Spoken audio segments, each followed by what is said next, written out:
¿Recuerdan al diputado Gilbert Caro? El que fue detenido el pasado 11 de enero junto a su novia y también activista de Voluntad Popular, Stacy Escalona, acusado por el chavismo de posesión ilegal de armas y explosivos. El gobierno de Venezuela lo trasladó a una cárcel para presos comunes. La ministra para los Servicios Penitenciarios, Iris Varela, confirmó la información a través de su cuenta en Twitter. Allí publicó fotografías del parlamentario opositor en el Centro para Procesados 26 de julio, ubicado en el estado Guárico, en el centro del país. Los familiares del también dirigente del partido Voluntad Popular habían denunciado la desaparición de este joven diputado, pues las autoridades no daban cuenta de su ubicación.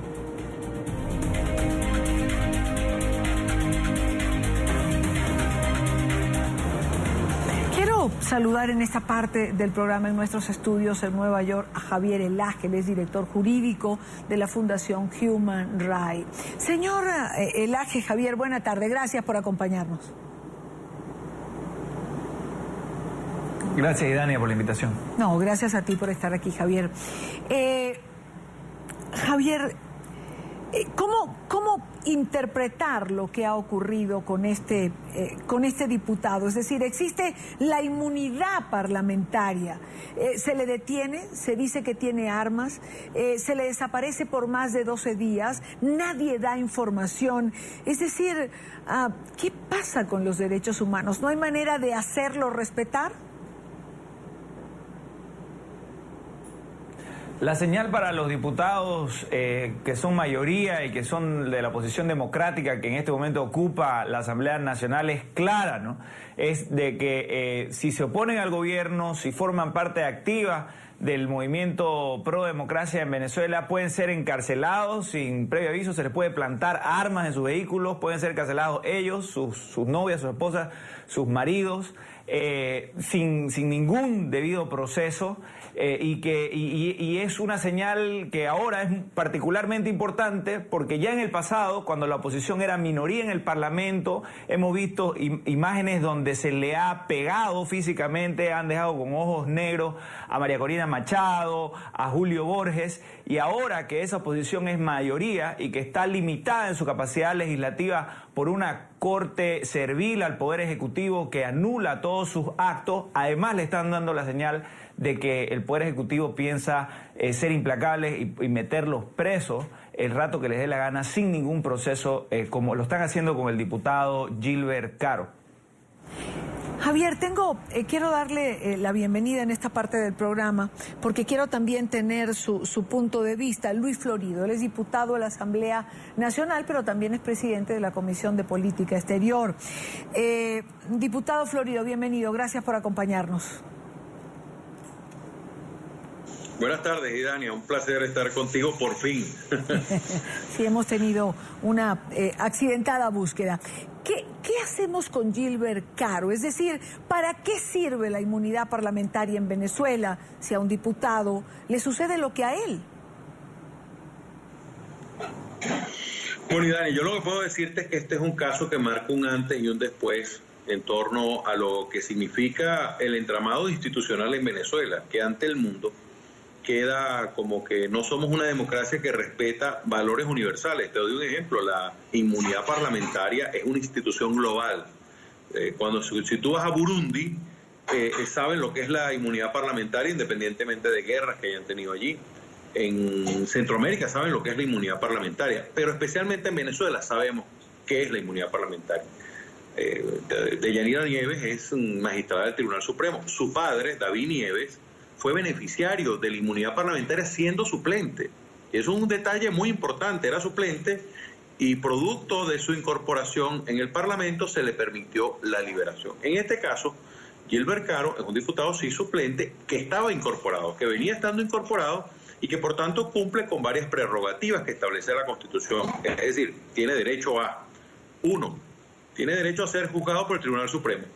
2, tiene derecho a que se le respete, por supuesto, como tal su inmunidad y, por tanto, retenido en su casa, puesto a la orden del Tribunal Supremo. Y 3, tiene derecho a que se le califique la inmunidad en el Parlamento Nacional. Es decir, presentados los argumentos por parte del Tribunal Supremo, la Asamblea Nacional califica si mantiene o no la inmunidad parlamentaria de Gilbert Carro, si hay elementos de juicio suficientes para que sea enjuiciado. Fíjate cómo protege la ley a un diputado que no lo pueden, en teoría, no lo pueden meter preso. Ahora, ¿cuál es el mensaje que quiere enviar el gobierno con esto? Quiere enviarle un mensaje a todos los diputados para que sientan miedo de que cualquier acción u omisión que tengan puede pagarse con cárcel. Y un mensaje mucho más profundo al pueblo venezolano. Mira, nosotros metemos presos hasta los diputados. Entonces, un gobierno que no respeta, evidentemente, instituciones. Yo me he encargado, a nivel de la Comisión de Política Exterior y por mandato de la directiva, de difundir la noticia de Gilbert Carro a todos los países que son miembros de la Organización de Estados Americanos, la Unión Europea, la Unión Interparlamentaria Mundial. Allí han ayudado distintos diputados de nuestra comisión y de otras comisiones. Y hemos tenido varios pronunciamientos de la Internacional Socialista. Estamos a punto de que se produzca un pronunciamiento que es muy importante de la Unión Interparlamentaria Mundial. Y hay varios parlamentos que ya comienzan a pronunciarse a raíz de la violación de la inmunidad parlamentaria de Gilbert Carro.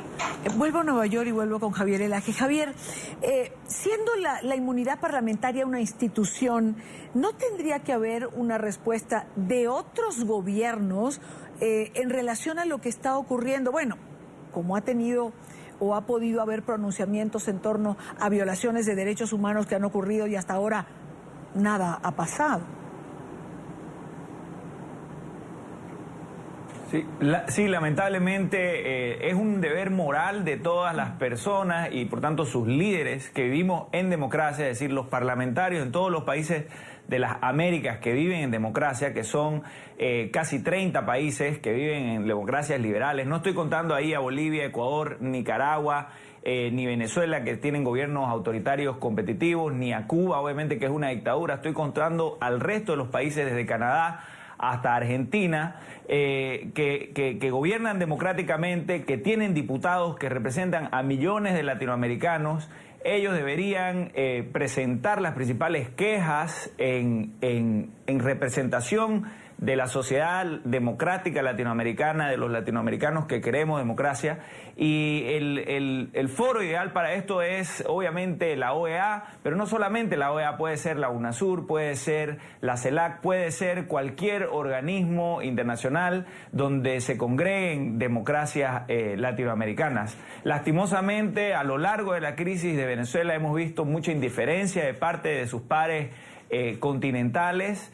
Y lo que sí hay que rescatar dentro de esto es que ya hace unos meses, desde junio del año pasado, el secretario general de la OEA cambió el curso que le había dado a esa organización. El secretario general Insulza al hacer oídos sordos completos sobre la situación de la democracia en Venezuela, ha cambiado esa posición y ha pedido la activación de la cláusula democrática allí. Entonces es un primer gran paso del que se tiene que hacer eco la comunidad internacional. No se puede acabar eso, no porque haya cambiado el presidente de Estados Unidos y ahora eso esté en los titulares de los medios de comunicación. Podemos olvidarnos que hay millones de latinoamericanos como aquellos venezolanos hoy que están sufriendo bajo un gobierno autoritario, que es un gobierno que encarcela a los líderes de millones de venezolanos y que por tanto gobierna sin legitimidad. Hay que darle esa voz de apoyo a los venezolanos hoy, a cambio de que en el futuro ellos, en una sociedad democrática, puedan hacer algo similar, como lo hicieron Venezuela tradicionalmente en los años 70 con las dictaduras como la de Pinochet en Chile y al recibir muchos exiliados también de la dictadura comunista de Cuba. Ahora, uno no puede entender que ocurriendo esto en Venezuela con un parlamentario que tiene inmunidad parlamentaria, ya que mencionaba Javier Elaje a UNASUR y los presidentes mediadores estén proponiendo en este momento una nueva hoja de ruta para negociar entre gobierno y oposición. ¿Cómo entender esto, diputado Florido?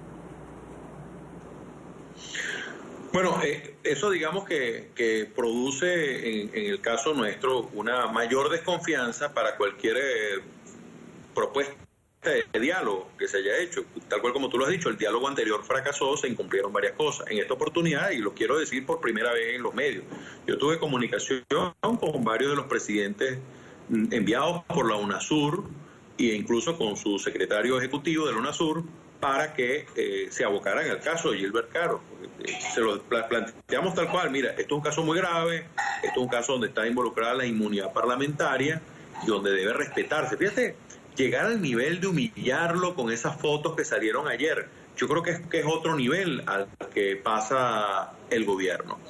Y ellos me manifestaron, los distintos presidentes, su preocupación por este caso y que evidentemente se iban a abocar. Se iban a abocar. A Gilbert Caro lo tuvieron desaparecido 12 días y después aparece en una cárcel, además en una cárcel sin juicio, sin casos, sin un tribunal que lo avale y mucho menos el Tribunal Supremo de Justicia.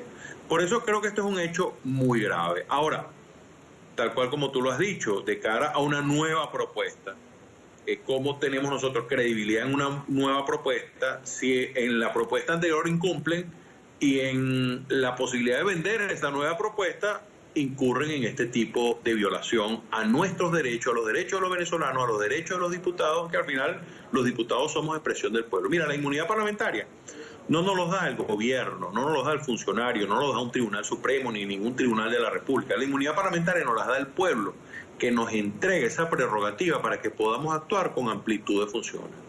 Ahora, Javier, ¿puede plantearse una nueva hoja de ruta, una nueva negociación, ya no solamente con los presos políticos, sino con violaciones de inmunidad parlamentaria? ¿No tendría que ser una condición con qua non? Bueno, hay quien señala que tendría que haber sido desde el principio la liberación de los presos políticos para poder sentarse a negociar oposición y gobierno de Venezuela.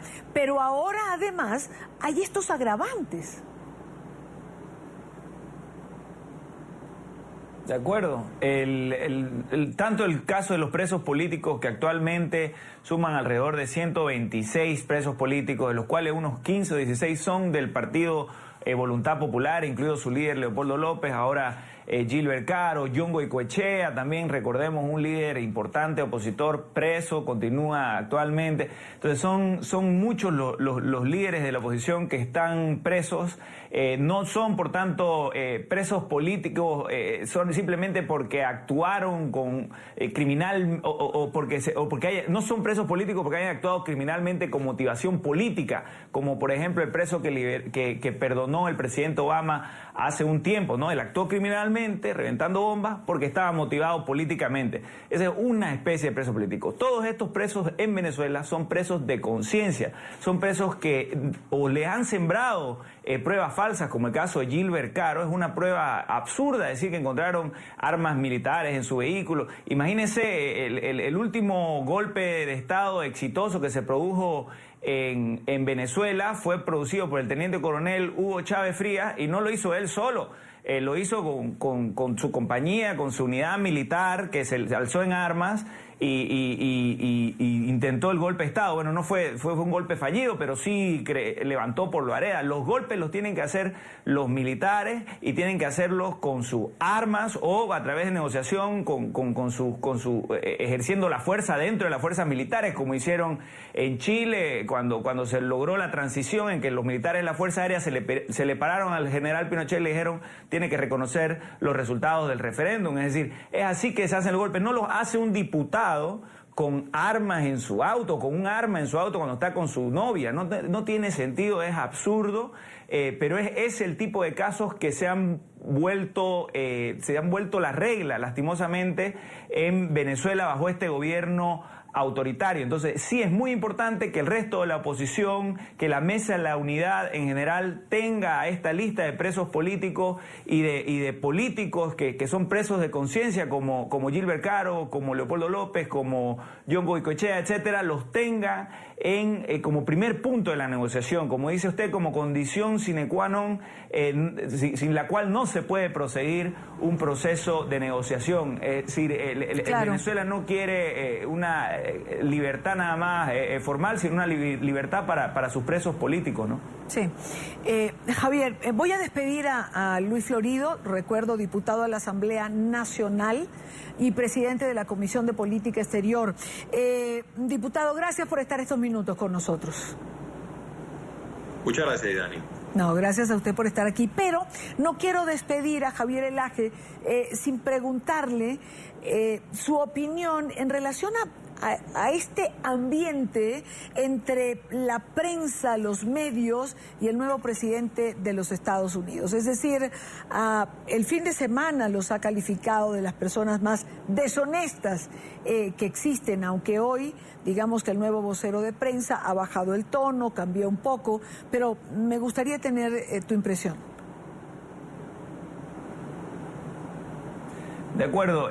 Bueno, hay que separar primero el talante autoritario de ciertos líderes con su capacidad real de tornar autoritario un país, ¿no? Y para un poco recapitular, Bolivia, Venezuela, Ecuador, Nicaragua han tenido líderes de poder ejecutivo con el mismo talante autoritario de Trump, pero que además han podido erosionar, a tomar completamente el poder judicial, perseguir judicialmente a medios independientes, etcétera, ¿no? Dentro de una segunda categoría están líderes como Cristina Kirchner, por ejemplo, o como Martinelli, que en sus países, sin llegar a tornar sus países en autoritarios, ejercieron también una política intolerante hacia la prensa, un tono de sus voceros intolerante hacia la prensa, etcétera. Eso es lo que se ve lastimosamente de la administración del presidente Trump y que comienza con él, ¿no? Con la manera en que se refirió a CNN la vez pasada, a BuzzFeed, y eso mismo se vio el sábado. La buena noticia, es que esperemos que se vuelva la constante dentro de esta administración, es que hoy en la conferencia de prensa que usted mencionaba, durante alrededor de una hora, el vocero de Estados Unidos, sí, de la presidencia de Estados Unidos, sí tuvo una actitud mucho más amigable, respondió preguntas, etcétera. Esperemos que ese tono civil y importante de Estados Unidos, histórico, en el que da un ejemplo al mundo de llevar la política de manera civil y de respetar a la independencia de la prensa, esperemos que eso siga siendo la constante. Pues ojalá y así sea. Javier Elaje, director jurídico de Human Rights Foundation. Javier, gracias por acompañarnos. Gracias, Idania, por la labor que realizan y hasta la próxima. Con mucho gusto estaré por aquí. Seguro que sí. Muy buena tarde para ti.